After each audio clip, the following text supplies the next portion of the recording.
के क्या रिफॉर्म्स थे। गॉर्बेचोव के रिफॉर्म्स हम यहाँ पर थोड़ा डिटेल में पढ़ेंगे। गॉर्बेचोव के रिफॉर्म्स ने प्रॉमिस किया था कि वो इन सब प्रॉब्लम से डील करेंगे। इकोनॉमी का रिफॉर्म करेंगे, catch up with the west, west से वो लोग पीछे थे। किन किन टर्म्स में मैंने बताया था, transportation, technology, infrastructure etcetera. लूजन the administrative system, मतलब एडमिनिस्ट्रेशन जो अकाउंटेबिलिटी खो चुकी है, करप्ट है और ब्यूरोक्रेटिक हो चुकी है, उसको ये थोड़ा सा लूजन करेंगे, थोड़ा डेमोक्रेटिक गवर्नमेंट की तरफ को ये चलेंगे। नाउ ये रिफॉर्म्स जो थे वो करेक्ट थे अपनी जगह पर, फिर भी सिस्टम क्यों टूटा? इम्पॉर्टेंट क्वेश्चन कि गॉर्बेचोव के रिफॉर्म्स अपनी जगह पर करेक्ट थे, बट ये सिस्टम क्यों टूटा? गॉर्बेचोव ने अपने जो रिफॉर्म्स थे वो कैरी आउट किए, उसने वो रिफॉर्म्स कर दिए, सिस्टम को लूज कर दिया, उसने मोशन फोर्सेस लगाई और एक्सपेक्ट किया, मतलब कुछ एक्सपेक्टेशंस जो हैं वो लोगों ने वहाँ पर प्रिडिक्ट कर चुके थे। अब वर्चुअली इम्पॉसिबल हो गया ये कंट्रोल करना। किसको कंट्रोल करना? जो वहाँ की जनता थी, लोग थे, वहाँ के सिटीजन्स थे। There were sections of society that felt that Gorbachev should have done it all faster and were disappointed and impatient. मतलब एक देखो यहाँ पर दो डिविजन्स थे, ये क्या कहते हैं इसको हम, टग ऑफ वॉर था यहाँ पर। किस लिए? यहाँ पर जो था बेसिकली दो आइडियोलॉजीज का डिवीजन हम इसको कह सकते हैं। यहाँ पर बेसिकली दो आइडियोलॉजीज का डिवीजन था। क्या था? पहले जो लोग थे वो कहते थे गॉर्बेचोव को ये और जल्दी करना चाहिए था, उसने बहुत देर कर दी, इसलिए वो लोग इम्पेशेंट थे। दूसरे और स्पेशली जो मेंबर्स थे कम्युनिस्ट पार्टी के, उनका टोटल ऑपोजिट व्यू था।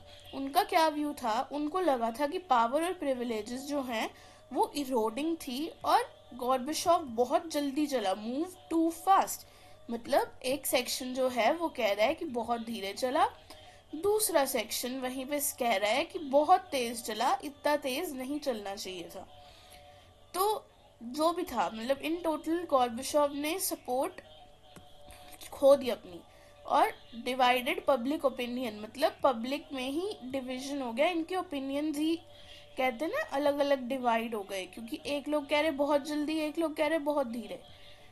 फाइन। उसके बाद है people that were with him got disillusioned as they felt that he didn't adequately defend his politics. मतलब जो यहाँ पर लोग थे वो जो साथ में भी थे गॉर्बेचोव के, वो डिसल्यूजनड हो गए। मतलब उन्होंने देखा कि सब लोग कह रहे हैं कि नहीं ऐसे नहीं, ऐसे नहीं, ऐसे नहीं, तो कहीं ना कहीं वो भी इल्यूजनड हो गए, डिसल्यूजनड हो गए, मतलब वो गलत इल्यूजन में चले गए, क्योंकि उनको ऐसा लगना शुरू हो गया कि गॉर्बेचोव ने अपनी जो पॉलिसीज बनाई उनको अच्छे से डिफेंड नहीं किया। उसके बाद all this might have not been the reason for collapse in the USSR, a new development that was feeling of nationalism and desire of sovereignty among its citizens. अब यहाँ पर ये जो लाइन है ये कह रही है कि इवन दो ये सब कुछ जो है ये इससे बचाया जा सकता था, हो सकता है कि ये ना रीज़न बनता हमारी जो है डिसइंटीग्रेशन का, बट जो मेन जो रीज़न यहाँ पर लिखा गया है नेशनलिज्म और फीलिंग ऑफ सॉवरेनिटी। नेशनलिज्म मतलब लोगों के अंदर अब नेशनलिज्म की भावना जाग गई, अपने देश प्रेम की भावना जाग गई। और दूसरा सॉवरेनिटी, सॉवरेनिटी क्या होती है? Power to take own decisions. तो लोगों को अब नेशनलिज्म और सॉवरेनिटी उन्होंने एक बार टेस्ट कर लिया, तो अब उनको वही चीज़ चाहिए। Within various republics including Russia, Baltic Republic, Ukraine, Georgia and other proved to be the most final and immediate cause of disintegration. मतलब ये कुछ जगहों के नाम हैं, इनकी जो है ये बहुत फाइनल और इमीडिएट कॉज माने गए डिसइंटीग्रेशन के, क्योंकि देखो रशिया ने डिक्लेयर कर दिया कि यूएसएसआर डिसबैंड हो गई, 3 रिपब्लिक्स ऊपर थी ना जिन्होंने डिक्लेयर किया था, तो कहीं ना कहीं बहुत बड़ा रीज़न था, इमीडिएट और फाइनल कॉज था हमारी डिसइंटीग्रेशन का। उसके बाद reasons of disintegration in short, ये थोड़ा लॉन्ग में था। अब हमारे पास जो है रीजंस ऑफ डिसइंटीग्रेशन है इन शॉर्ट। अब हम सबसे पहले देखो दो डिविजन्स हमने किए, पहला इकोनॉमिक रीजन, दूसरा पॉलिटिकल रीजन। एक रिविजन करते हैं, हमने क्या पढ़ा अभी तक। हमने पढ़ा इकोनॉमिक रीजन में इकोनॉमिक स्टैग्नेशन, कंज्यूमर शॉर्टेज हो गई, इकोनॉमी जो थी वो स्टैग्नेट हो गई 1970s के आते आते। उसके बाद सोवियत यूनियन जो है उसने बहुत अपने रिसोर्सेज यूज किए, किस लिए, to be at par with US in terms of nuclear weapons and military, मतलब आर्म्स रेस। यूएसएसआर ने अपने बहुत मतलब रिसोर्सेज यूज कर दिए सिर्फ यहाँ आर्म्स रेस में चलते रहने के लिए। तीसरा इकोनॉमिक बर्डन बहुत ज़्यादा बढ़ गया था कि जिसको सिस्टम चला ही नहीं पाया, उससे कोप अप नहीं कर पाया। सैटेलाइट्स वगैरह वाला भी हमने पीछे पढ़ा था। उसके बाद पॉलिटिकल रीजंस हमारे पास क्या थे। Ordinary citizens became more knowledgeable about the backwardness from the west. Ordinary citizens जो आम जनता थी उनको अब कहते हैं रियलिटी चेक मिल गया कि हाँ भाई हम लोग वेस्ट से बहुत बैकवर्ड हैं।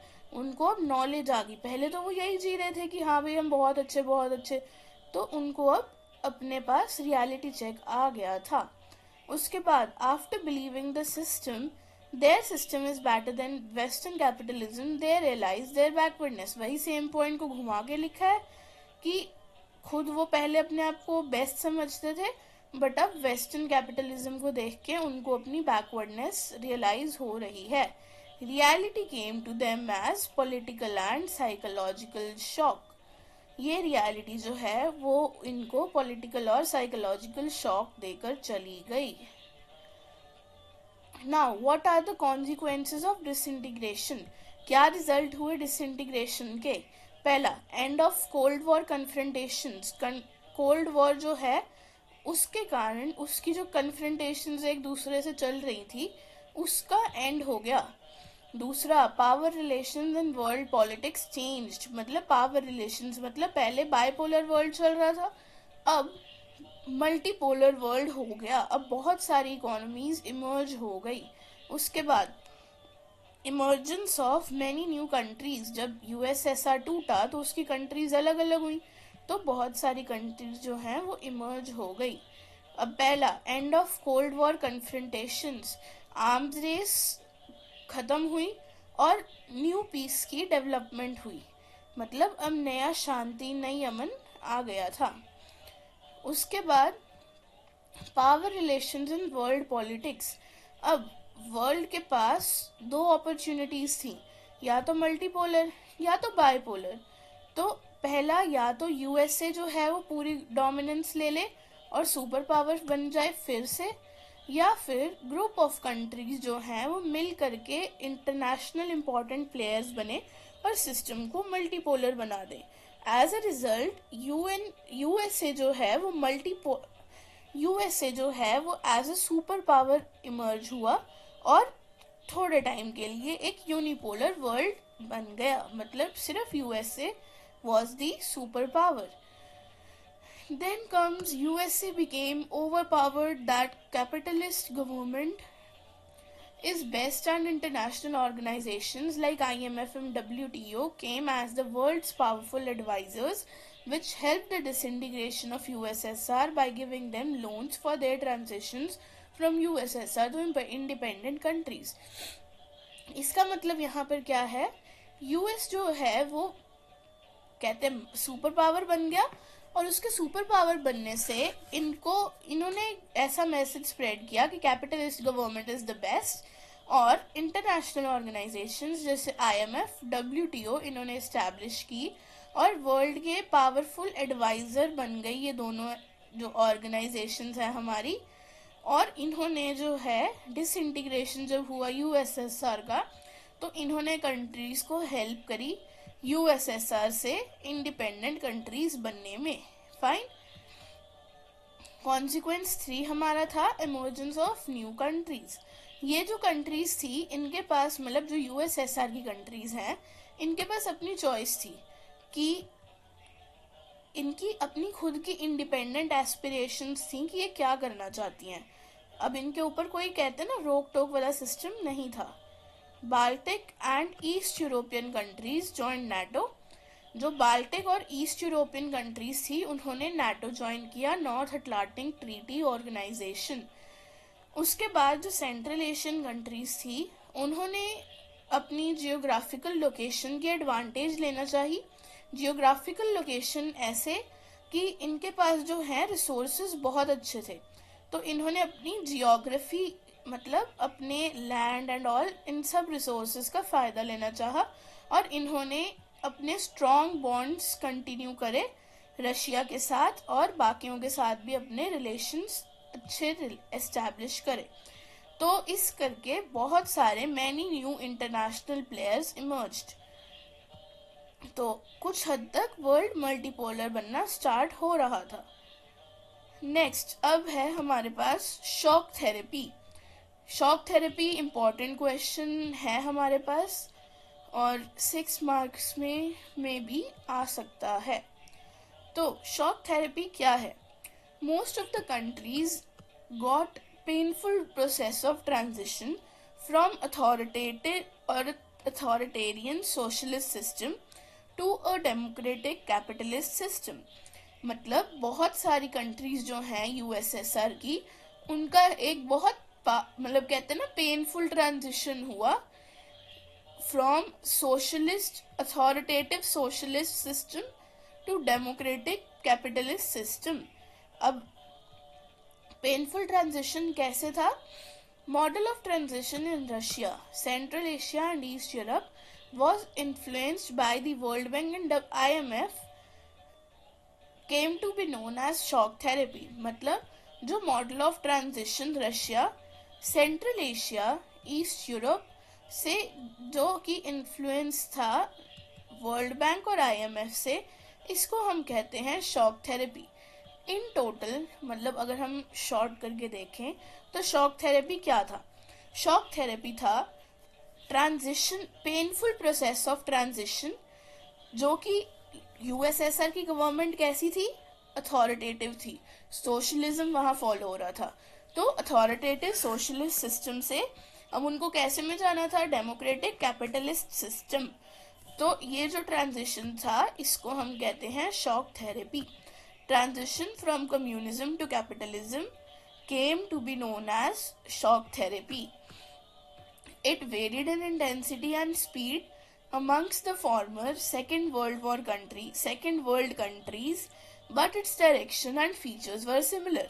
मतलब इसकी इंटेंसिटी मतलब किस हद तक, और स्पीड कितनी तेजी से, इसकी ये इंटेंसिटी और स्पीड जो है वो ऑब्वियस सी बात है कि वेरी करी, उसमें फर्क था, बट इनकी जो डायरेक्शन थी और फीचर्स थे वो कुछ हद तक सिमिलर थे। सभी ये कंट्रीज जो थी क्योंकि टोटल सोशलिस्ट सिस्टम में थी, तो इनको टोटल शिफ्ट चाहिए था from communism to capitalism. Next, private ownership was to be made dominant. अब यहाँ पर गवर्नमेंट ओन, स्टेट ओन था सब कुछ, तो प्राइवेट ओनरशिप अब इम्पोर्टेंट थी, डोमिनेंट करने की नीड थी। Privatisation of state assets and corporate ownership patterns were to be immediately brought in. मतलब जो ये स्टेट के एसेट्स थे और कॉर्पोरेट ओनरशिप के पैटर्न्स लाना अब बहुत ज़्यादा ज़रूरी था। Privatisation of state assets, state के पास ही तो सब कुछ था ना, प्राइवेट प्रॉपर्टी वगैरह तो कुछ था ही नहीं, तो अब यहाँ पर जो है प्राइवेटाइजेशन करना बहुत ज़रूरी था, कॉर्पोरेट ओनरशिप लाना बहुत ज़रूरी था। कलेक्टिव फार्म्स जो थी, मतलब खेती बाड़ी जो होती थी वो भी कलेक्टिव फार्म्स पे होती थी, क्योंकि गवर्नमेंट ओन कर रही थी तो सब कलेक्टिव चल रहा था। कलेक्टिव फार्म्स को अब रिप्लेस करना था प्राइवेट फार्म्स के साथ। सडन और कंप्लीट स्विच करना था फ्री ट्रेड को, मतलब अब ट्रेड करना स्टार्ट करना पड़ेगा। ऐसा नहीं है कि आप खुद ही सब कुछ बना रहे हो, खुद ही सब कुछ कंज्यूम कर रहे हो, उसके कॉन्सिक्वेंसेस ऑलरेडी हम देख के आए हैं पीछे। उसके बाद free trade regimes and foreign direct investment FDI were to be the main engines of change, मतलब फ्री ट्रेड रिजाइम स्टार्ट करने पड़ेंगे और FDI स्टार्ट करनी पड़ेगी, मतलब इन्वेस्टमेंट और इंपोर्ट एक्सपोर्ट स्टार्ट करना पड़ेगा, ताकि ये जो है वो मेन इंजन्स होंगे हमारे चेंज के। अब openness to foreign investment, financial opening up और deregulation and currency convertibility. Foreign investment वही, फाइनेंशियल ओपनिंग अप मतलब वही प्राइवेटाइजेशन एंड ऑल, डीरेगुलेशन और करेंसी कन्वर्टेबिलिटी। इनकी अभी तक एक करेंसी चल रही थी USSR की, अब इनको अपनी अलग नेशन है तो अलग करेंसी भी बनानी पड़ेगी। फाइन। अब उसके बाद जो हमारा नेक्स्ट पॉइंट है, breakup of existing trade alliances among the countries of Soviet block. जो इनके अंदर ट्रेड अलायंस चल रहे थे सोवियत ब्लॉक में, अब उनको तोड़ करके नई कंट्रीज के साथ ट्रेड अलायंस करने पड़ेंगे। Each state was now link directly to the west. पहले था कोई स्टेट का कोई लिंक नहीं था वेस्ट के साथ, अब हर स्टेट डायरेक्टली लिंक थी वेस्ट के साथ। स्टेट बाय स्टेट डिपेंड करता था कि हाँ भाई किसको टाइज रखने हैं, किसको नहीं रखने, किसको फ्लरिश करना है, उसको किसको नहीं करना, वो उन्हीं के हाथ में था।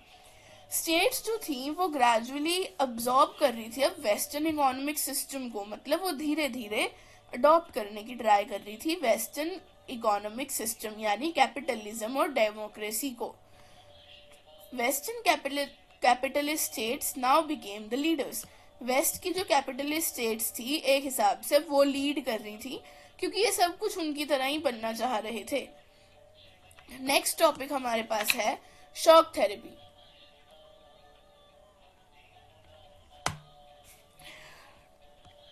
अब हमारी जो शॉक थेरेपी है वो क्या है, शॉक थेरेपी के कॉन्सिक्वेंसेस क्या है वो हमने ऊपर पढ़ा। कॉन्सिक्वेंसेस क्या है, क्या रिजल्ट्स आए। शॉक थेरेपी जो है 1990s में हुई थी।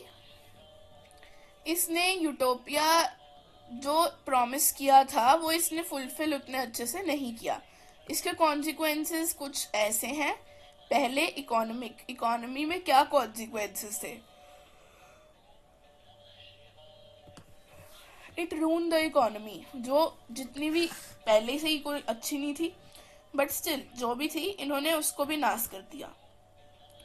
नेक्स्ट रशिया जो है, रशिया में लार्ज स्केल कंट्रोल्ड इंडस्ट्री जो थी वो कोलैप्स हो गई।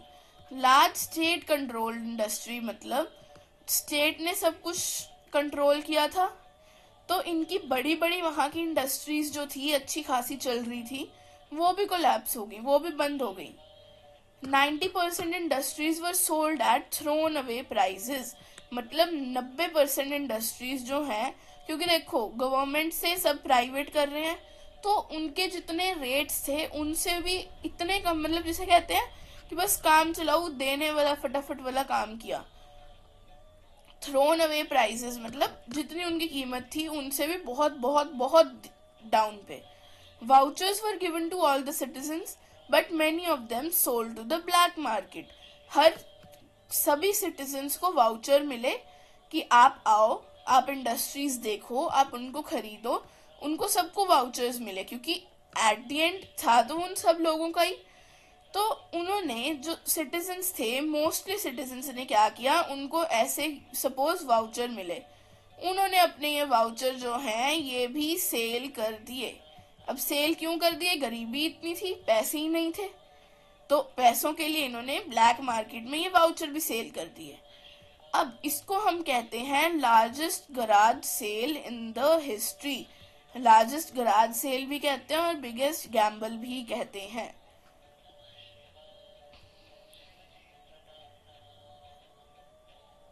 अब वैल्यू जो है रूबल की वो डिक्लाइन होने लगी, रूबल वहां की करेंसी थी। इन्फ्लेशन रेट बढ़ गया, इन्फ्लेशन बहुत हाई रेट पे होने लग गई। फूड सिक्योरिटी नहीं थी लोगों के पास, अभी खाना है रात को नहीं होगा कोई पता नहीं था। फूड इंपोर्ट्स बढ़ गए, food imports increased. Old system of social welfare destroyed, government सब कुछ देख रही है, सोशल वेलफेयर चल रहा है, कोई अनएम्प्लॉयमेंट नहीं है, सब कुछ खत्म।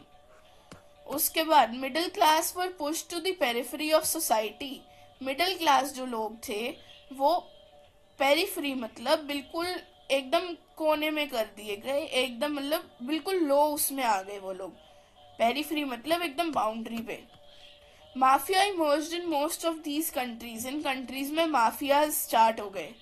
प्राइवेटाइजेशन से न्यू डिस्पैरिटीज आई, इनकी अपनी अलग डिस्पैरिटीज स्टार्ट हो गई। नेक्स्ट पॉलिटिकल, कॉन्स्टिट्यूशन जो है इन कंट्री की वो दे वर ड्राफ्टेड इन हरी। पॉलिटिकल में, पॉलिटिक्स में क्या इफेक्ट हुआ, इनकी कॉन्स्टिट्यूशन जो है जल्दी जल्दी में बनाई गई, हरी में बनाई गई, कोई प्रॉपर टाइम नहीं मिला इनको। रशिया जो था एक स्ट्रॉन्ग एग्जीक्यूटिव प्रेसिडेंट था, with widest possible powers made the elected parliaments very weak. Russia strong executive होने के कारण, इसके पास प्रेसिडेंट स्ट्रॉन्ग एग्जीक्यूटिव प्रेसिडेंट होने के कारण इसने जो किया, widest possible powers made the elected parliaments very weak, मतलब जो इलेक्टेड पार्लियामेंट्स जो थी रशिया के एग्जीक्यूटिव प्रेसिडेंट के कारण वो भी बहुत वीक हो गई। Presidents of Turkmenistan and Uzbekistan appointed themselves as the power for 10 years, extended it for another 10 years. Turkmenistan और उज़्बेकिस्तान के जो प्राइम मिनिस्टर्स प्रेसिडेंट्स जो भी थे, उन्होंने अपने प्रेसिडेंट्स जो थे उन्होंने अपने आप को पावर में लाए, पहले 10 साल के लिए, अगले 10 साल के लिए भी खुद ही को इलेक्ट कर दिया। तो इन टोटल 20 ईयर्स उन्होंने खुद ही अपने आप को इलेक्ट करते रहे। Now what about the revival of economies, economy खत्म हो गई इनकी, एकदम नाश हो गया इनकी इकोनॉमीज का। अब ये रिवाइव कैसे किए भाई, जीना तो था ही इनको, तो जो भी इनका लॉस हुआ उससे ये ओवरकम कैसे हुए, इन्होंने अपने आप को रिवाइव कैसे किया। सबसे पहला रशिया जो है अराउंड 2000 के टाइम पे रिवाइव होना शुरू हुआ।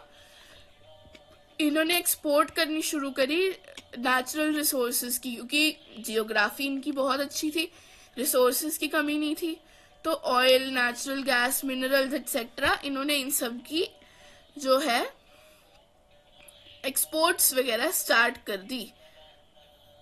उसके बाद इन्होंने रेंट ऑफ ऑयल पाइपलाइंस, इन्होंने ऑयल मतलब जो कंट्रीज जैसे ऑयल पाइपलाइन, जैसे मान लो, रुको एक second,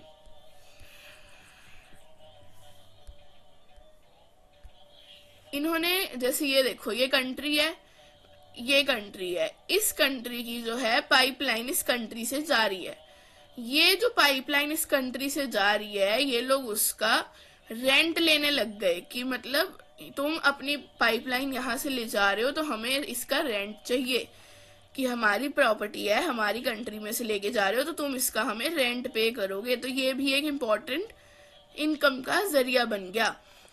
other countries gained because of the rent on crosses from their territory, उनकी लैंड से पाइपलाइन निकल रही थी तो उन्होंने रेंट लिए। मैन्युफैक्चरिंग स्टार्टेड, मैन्युफैक्चरिंग धीरे धीरे करके स्टार्ट करनी शुरू कर दी। अजरबैजान, कजाकिस्तान, रशिया, तुर्कमेनिस्तान और Uzbekistan are the major oil producers, ये जो कंट्रीज हैं ये मेजर ऑयल प्रोड्यूसर्स हैं। अब इसके बाद what were the tensions and conflicts, violent secessionist movements. Russia की 2 रिपब्लिक्स हैं, शीनिया और डेगस्टन। इन्होंने जो है, मे बी प्रोनाउंसिएशन रॉन्ग हो तो आप एक बार उसको चेक कर लेना, इन्होंने जो है वायलेंट सेसेशनिस्ट मूवमेंट्स करी। मॉस्को के मेथड्स जो थे इनसे डील करने के, रिपब्लिक्स जो हैं, और इनडिस्क्रिमिनेट मिलिट्री बॉम्बिंग्स, मतलब इन्होंने मॉस्को के मेथड्स थोड़े थोड़े अप्लाई करने स्टार्ट कर दिए। Civil wars, Central Asia, Tajikistan में सिविल वॉर हुआ जो कि 10 साल तक चला, टिल 2001। जॉर्जिया में इंडिपेंडेंस की डिमांड के करके इंडिपेंडेंस की डिमांड आई 2 प्रोविंसेस से, जिससे कि सिविल वॉर हो गया। उसके बाद सेक्टेरियन कन्फ्लिक्ट, सेक्टर्स के अंदर भी कन्फ्लिक्ट्स थे। जैसे अजरबैजान का जो प्रोविंस था, नगोर्नो कराबख करके ये इनका प्रोविंस था, तो यहाँ के सब लोकल अर्मेनियंस थे, उन्होंने सिसीड करना चाहा और अर्मेनिया को ज्वाइन करना चाहा। दूसरा, सेंट्रल एशियन रिपब्लिक्स जो थी, इनमें वास्ट हाइड्रोकार्बन रिसोर्सेज थे, तो जो कि ये लोग अपने इकोनॉमिक बेनिफिट के लिए लेके आए थे। कंट्रीज जो हैं वो रिवर वाटर्स के लिए लड़ रही थी। जो सेंट्रल एशिया है वो एक जोन ऑफ कंपटीशन बन रहा था between outside powers and oil companies. तो आउटसाइड पावर्स जो हैं और ऑयल कंपनीज हैं, उनके बीच में ये एक सोर्स ऑफ कंपटीशन बन रहा था। ये आपस में ही कंपटीशन को कहते हैं, जैसे स्टार्ट सॉर्ट ऑफ कर रहे थे।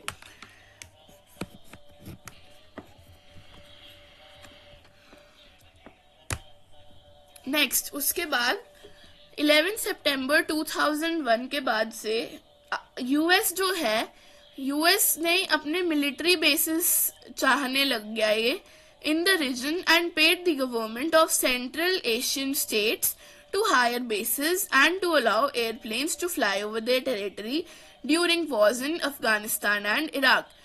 2001 11 सितंबर 2001 से यूएस ने क्या चाहना शुरू कर दिया कि वो अपने मिलिट्री बेसेस इस्टेब्लिश करें अलग अलग जगह पर, और ये गवर्नमेंट को उन्होंने पे भी किया इसके लिए।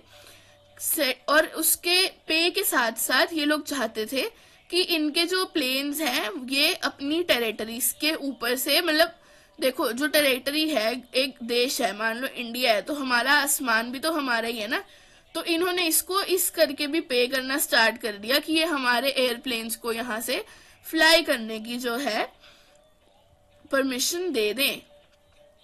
ईस्ट यूरोप में ज़ेकोस्लोवाकिया जो है वो स्प्लिट हो गया, मतलब पीसफुली स्प्लिट हो गया जेक्स और स्लोवैक्स के बीच में। ये दोनों अपनी अपनी इंडिपेंडेंट कंट्रीज बन गई। अब इनके साथ साथ सीवियर कन्फ्लिक्ट हुआ कहाँ, बल्कन रिपब्लिक्स ऑफ यूगोस्लेविया में। 1991 के बाद ये बहुत सारे अलग अलग प्रोविंसेस में डिवाइड हो गई, जैसे क्रोएशिया, स्लोवेनिया, बसोनिया और हर्जेगोविना डिक्लेयरिंग इंडिपेंडेंस। इन्होंने अपनी अपनी इंडिपेंडेंट नेशंस बना ली। एथनिक सर्ब्स जो हैं इन्होंने अपोज किया, और massacre of non Serb Bosnians followed, Serb Bosnians followed, मतलब इन एक कम्युनिटी ने अपोज किया, एक ने फॉलो किया। नाटो जो है, NATO इंटरवेंशन और बॉम्बिंग्स जो हैं यूगोस्लेविया की, इसने फॉलो किया किसको, इंटर एथनिक सिविल वॉर को। उसके बाद लास्ट टॉपिक है हमारा India and post communist countries.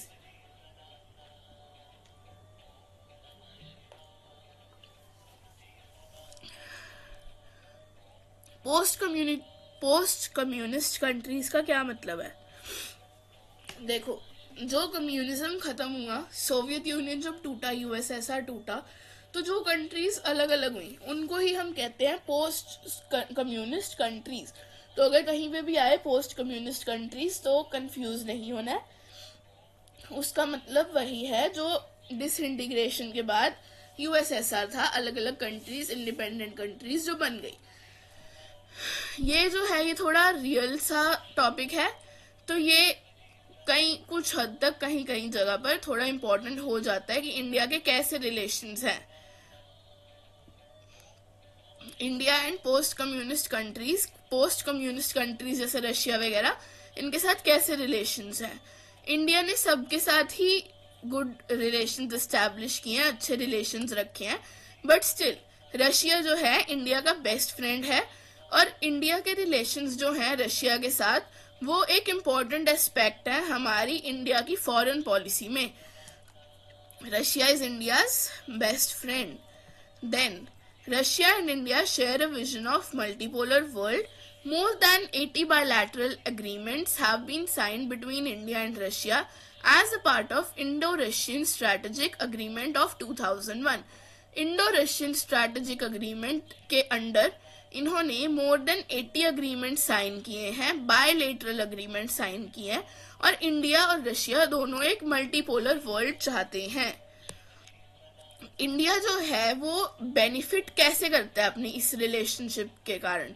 Russia के साथ इसकी रिलेशनशिप इसको ऐसे बेनिफिट करती है कि जम्मू कश्मीर वाले थोड़े कन्फ्लिक्ट में इसको थोड़ी हेल्प मिलती है इंडिया को, एनर्जी सप्लाईज में इसको इंडिया को हेल्प मिलती है, और इंफॉर्मेशन इंटरनेशनल टेररिज्म वगैरह से रिलेटेड भी इसको हेल्प मिल जाती है रशिया से। Russia stands to benefit from India. देखो अब इंडिया ने अपना फायदा बताया, अब रशिया का फायदा क्या है? रशिया का फायदा ऐसे है क्योंकि India is the second largest arms market for Russia. Russia से Indians second largest arms market में आते हैं रशिया की। Then Indian military gets hardware from Russia. Indian military का जो भी हार्डवेयर होता है वो रशिया से आता है। India is oil importing country, और रशिया जो है वो ऑयल एक्सपोर्टिंग कंट्री है, क्योंकि जियोग्राफी का फायदा उठा रहे हैं ना वो लोग, ऑयल को एक्सपोर्ट कर रहे हैं। तो इंडिया ऑयल इंपोर्ट करता है, इंडिया के पास ऑयल है नहीं इतना ज्यादा जियोग्राफी के कारण, तो ये इनका एक यहाँ इंपोर्ट एक्सपोर्ट का रिलेशन ऑयल के टर्म्स में भी आ जाता है। India is seeking to increase its energy imports from Russia, मतलब ये रशिया से अपने एनर्जी इम्पोर्ट्स बढ़ाने की कोशिश कर रहा है, और रिपब्लिक्स ऑफ कजाकिस्तान और तुर्कमेनिस्तान, और इनकी कॉपरेशन जो है वो पार्टनरशिप और इन्वेस्टमेंट लीड करेगी ऑयल फील्ड्स में। रशिया जो है एक इम्पॉर्टेंट फैक्टर है इंडिया के न्यूक्लियर एनर्जी प्लान्स को लेके, और इसने जो है इंडिया की जो स्पेस इंडस्ट्री है उसको भी इसने असिस्ट किया है। कैसे? For example cryogenic rocket when India needed it, मतलब जब क्रायोजेनिक रॉकेट जो है इंडिया को चाहिए था तो रशिया ने बिना कोई नानु करके इंडिया को वो दिया। Next, Russia and India have collaborated various scientific projects, मतलब रशिया और इंडिया ने साइंटिफिकली भी बहुत से प्रोजेक्ट्स में एक दूसरे का साथ दिया। सो with this we come to the end of this chapter. Fine, अब हम इस चैप्टर के एंड पर आ चुके हैं। ये चैप्टर हमारा खत्म हो गया। एक मैं शॉर्ट वीडियो अगर आपको चाहिए होगी तो लेकर के आऊंगी, अदरवाइज ये हमारा जो चैप्टर है ये हमने बहुत ही अच्छे से कंप्लीट कर दिया है। So thank you for tuning in, and we are done with this chapter, and I'll be back with another video. Till then, bye.